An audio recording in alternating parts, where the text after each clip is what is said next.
কেন আমার নবীকে আমার জান থেকে বেশি ভালোবাসবো না? কেন আমার রসুলকে ইয়া রসুল আল্লাহ বলবো না? কেন আমার রসুলকে দাঁড়িয়ে সালাতু সালাম আমি দেব না? হাসরের ময়দানে যখন আপনি হিসাবের জন্য উলঙ্গ অবস্থায় দাঁড়িয়ে থাকবেন, তখন দুনিয়াতে সাপোর্ট করা নেতা আপনার পাশে দাঁড়াবে না।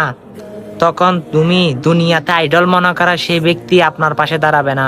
শুধু আপনার পাশে দাঁড়াবে আকা মুস্তাফা মোহাম্মদ রসুল্লাহ আহমদ রসুল্লাহ সাল্লাল্লাহু আলাইহি ওয়াসাল্লাম। তিনি আমার নবী। হ্যাঁ, তিনি আমার সাফাইয়াতের জন্য আল্লাহর দরবারে ইয়া হাবলি উম্মতি উম্মতি করবে। তাকে তো আমি ইয়া রাসূলুল্লাহ বলবো। সে ইয়া রাসূলুল্লাহ বলতে বলতে যদি জানো চলে যায়, আলহামদুলিল্লাহ, সেটাতে আমি খুশি।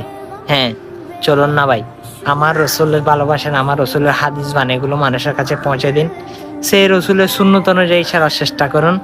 হাসরের ময়দানে সেই রসুল আপনাকে দেখবেন, তিনি হাত ধরে আপনাকে জান্নাতের মধ্যে টেনে টেনে নিয়ে যাচ্ছে। আল্লাহু আকবার, সেটা আমার রসুল। আর আল্লাহ ঘোষণা দিয়েছেন 10টা পৃথিবীর সমান একটি জান্নাত আমি উম্মতে মুহাম্মাদির জন্য বাজেট করে দিয়েছি। আল্লাহু আকবার, আপনি তো শুনেছেন। এই বার্তাটা না হয় সকল মানুষকে দিয়ে জান্নাতের কথাটা সকলকে খুশি করে দেন। আমিন।